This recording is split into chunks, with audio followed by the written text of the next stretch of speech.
Hola, hola, mi nombre es Diana y yo les doy la bienvenida a el podcast Voces Libres, en donde nos tomamos en serio la libertad de expresión y hablamos de lo que muchos prefieren callar.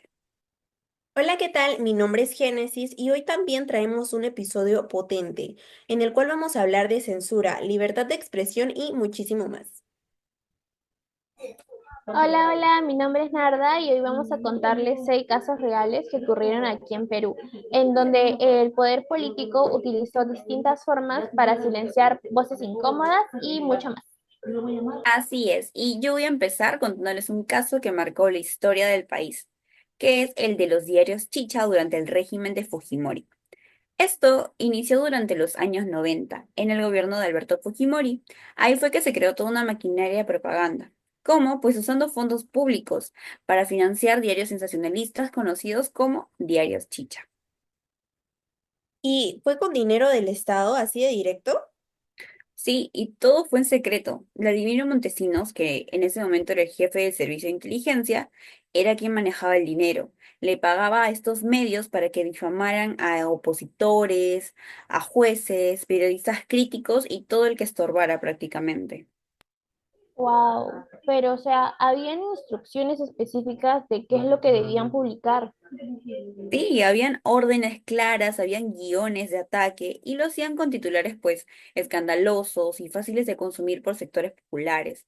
Pero detrás de todo había una operación clandestina, con plata que claramente se sacaba del Ministerio de Defensa. Y recién supimos todo cuando ocurrieron los Vladivideos, ¿no? Exacto, porque fue en el año 2000 que se destapó el escándalo. Ahí fue cuando Montesinos fue grabado pues sobornando políticos y manipulando medios. Y ahí claro que también fue cuando Fujimori fue condenado en el 2015 por eso, pero ya en el 2016 esa sentencia pues fue anulada. Wow. Bueno, creo que es un caso bastante triste y que demuestra cómo nuestro Estado puede convertirse en un aparato de manipulación, ocultándolo todo detrás de una fachada democrática. Exacto, yo estoy de acuerdo con Narda. Ahora continuando con la intimidación a la prensa, voy a mencionar el caso de la discoteca de Utopía, en el cual ahora vamos a retroceder en el año 2022. El incendio de la discoteca Utopía fue una tragedia en el cual jóvenes murieron en condiciones espantosas, pero eso no fue todo, chicas. Y incluso yo recuerdo que el local ni siquiera tenía licencia ni salidas de emergencia. Exacto, y mientras muchos medios solo cubrían la tragedia, los periodistas Gino Tazara y Carla Vélez Moro empezaron a investigar, buscaron responsables, conexiones de poder e irregularidades. Entonces, ahí fue cuando empezaron las represalias, ¿cierto? Sí, ellos recibieron amenazas, seguimientos, advertencias anónimas. A Carla le negaron acceso a documentos clave para la investigación y muchas fuentes dejaron de hablar por miedo. Es que claro que esa es una clara forma de intimidar sin tener que meter preso a nadie. Sí, y no los golpearon, pero quisieron silenciarlos con miedo. A pesar de eso, no se rindieron. Y gracias a su persistencia, se capturó a Edgar Paz Rabines, uno de los principales prófugos del caso de la discoteca Utopía. De verdad que este caso conmocionó mucho a todo el Perú, ¿no? Y creo que este caso nos recuerda de que eh, ten- se tienen que realizar investigaciones serias, sobre todo acá en el Perú, porque esto puede costarle la tranquilidad a muchas personas y la vida, pues, ¿no? En este caso, a tantas víctimas.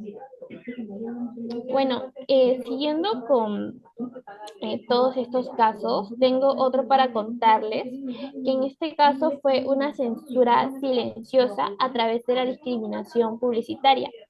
En este caso exactamente vamos a hablar de lo que es la publicidad estatal. ¿Publicidad? ¿Eso no solo fue campañas del gobierno? Exacto, pero cuando esto se reparte a dedo, se convierte en una herramienta de presión.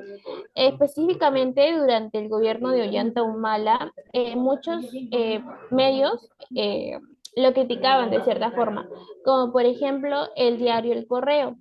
Y lo que pasaba era que el Estado denunciaba a estos medios para que retiraban sus pautas y sus notas solamente porque les resultaba incómodo a ellos. Wow, y eso tiene un impacto directo en la economía del medio, definitivamente. Sí, de hecho, definitivamente, porque existen muchos medios, sobre todo los que son regionales o son pequeños, que dependen demasiado de este tipo de publicidad para poder sobrevivir y seguir como que solventándose. Entonces, si el gobierno se retira, lo que hace es ahogarlos financieramente, lo que los podría generar autocensura y muchas veces que llegaran a cerrar. Y una consulta, ¿no hay una ley que pueda regular eso? Específicamente no como tal. En sí hay leyes de transparencia, pero no una norma que asegure una asignación equitativa y técnica de la publicidad estatal. De hecho, la Comisión Interamericana de Derechos Humanos ha dicho que esta es una forma de censura indirecta, ya que como que se aprovechan de esto. Claro, es que prácticamente es como castigar con dinero a los que se atreven a criticar. Exactamente. Es como que si no permitieran que se puedan expresar libremente y lo peor de todo es que esto sigue pasando hasta el día de hoy. Sí, definitivamente son tres formas distintas de censura, desde el secretismo y los sobornos hasta el miedo y pues el ahogo económico que es lo que acabamos de ver. Y Ujú. también en todos los casos el objetivo fue el mismo, callar voces incómodas, que la prensa no investigue, que la gente no cuestione. Sí, creo que por eso es demasiado importante hablar sobre estos temas, ¿no? Como estamos haciendo nosotras, visibilizarlos y recordarles a todos que la libertad de expresión no es un lujo, sino más bien es una base de la democracia. Listo. Ahora quiero empezar con un caso reciente y doloroso, en el cual fue el asesinato del periodista Gastón Medina Sotomayor en Ica en enero de presente año. Ah, sí, bueno, creo que él fue director de Cadena Sur TV, ¿cierto? Y exactamente creo que investigaba casos de corrupción. Sí, exacto. Denunciaba irregularidades en la alcaldía, venta ilegal de terrenos y también un abuso de policías. Incluso en su último programa criticó directamente al jefe de policía de Chincha. Me parece que ya había recibido amenazas antes. Incluso recuerdo que había salido que una bala y una dinamita la habían dejado con un mensaje. Sí, todo eso lo sabía el Estado, pero aún así no lo protegieron. Fue asesinado por un sicario a plena luz del día, mientras iba simplemente a seguir su rutina, a grabar su programa. Pero, ¿qué pasó con la investigación? Se comenzó, Fue ¿cierto? confusa, fue sin autores claros y eso lo hace aún más grave. Este caso no solo vulnera la libertad de prensa, es un atentado al orden público y a la democracia misma, porque cuando matar a un periodista sale gratis, el mensaje es claro. El crimen manda. Claro, y encima se debilita el rol fiscalizador de la prensa, porque si silencias a uno, los demás callan por miedo. Sí, es el símbolo de cómo la libertad de expresión puede ser sofocada por violencia e impunidad, chicas. Wow, es increíble realmente la historia que nos cuentas. Justo me has hecho acordar que yo tengo otro caso, que bueno, ese es el caso de Lady Guillén, que trata sobre la protección a la intimidad y el honor hacia ella. Les cuento que más o menos en el año 2013 ella pues es una figura pública en televisión y ella denunció a su pareja, el cantante Ronnie García, por violencia física y psicológica. Sí, sí me acuerdo bastante. Fue un caso bastante mediático. Sí, pero les cuento que el problema no fue solo que la haya agredido, sino que también en medio del proceso se filtraron videos íntimos, chats personales y todo fue difundido por televisión y redes sociales sin su consentimiento de ella. ¿Qué? O sea, además de víctima, fue revictimizada públicamente. Tal cual, se vulneraron sus derechos de intimidad, al honor y a su imagen. La información que se usó para desacreditarla, como si su vida privada justificara la violencia que sufrió. Ay, es de verdad muy indignante porque sobre todo esto eh, fue una cobertura demasiado mediática y los medios en ningún momento pensaron en el daño psicológico ni en la dignidad de Lady. Exacto, fue un caso que realmente nos obligó a pensar en cómo los medios también pueden convertirse en agresores cuando explotan el morbo y no la verdad. Pero al final, ¿qué pasó con Ronnie García? Bueno, al final él fue condenado y ya Lady Guillén se convirtió ahora en activista, incluso estaba impulsando reformas, pero bueno, pues el daño personal ya está hecho. Este caso nos muestra realmente que proteger la libertad de prensa no significa avalar la invasión a la privacidad. De todas formas, creo que se puede hablar de estos casos, pero sin pasar cierto límite. Bueno, ahora tengo otro caso en lo que, en las que sí se tuvo que restringir esta difusión de información. Específicamente, bueno, estoy hablando de un caso que fue muy polémico durante los tiempos de pandemia. Específicamente en el año 2021, el periodista Beto Ortiz tenía un programa que se llamaba Beto a Saber. Entonces ahí él en este programa dijo que la vacuna Sinopharm tenía una eficacia del 11,5%, es decir, una eficacia muy baja, y esto desató un total caos en toda la población peruana. Wow, pero esos eran datos preliminares, ¿cierto? Sí, de hecho sí. Y además de eso, lo confirmó la doctora Coralie García, que era la que lideraba el ensayo clínico. Pero lo que Beto hizo en el programa fue que presentó esta noticia como si fuera un hallazgo definitivo. Incluso sugirió que la vacuna podía aumentar el riesgo de contagio. Wow, eso sí es grave porque afecta directamente a la salud pública.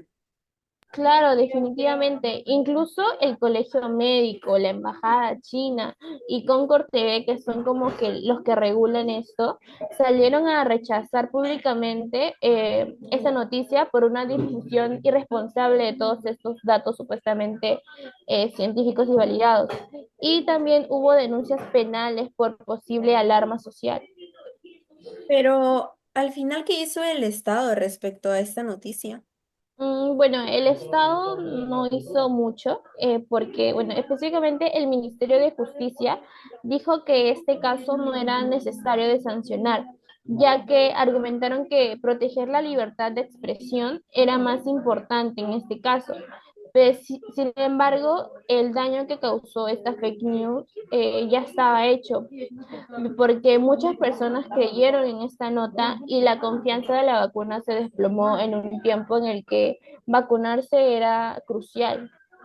Claro, es que es un ejemplo de cómo un mal manejo informativo puede afectar políticas sanitarias que en ese entonces eran muy importantes porque todos estábamos alarmados y esperando la vacuna.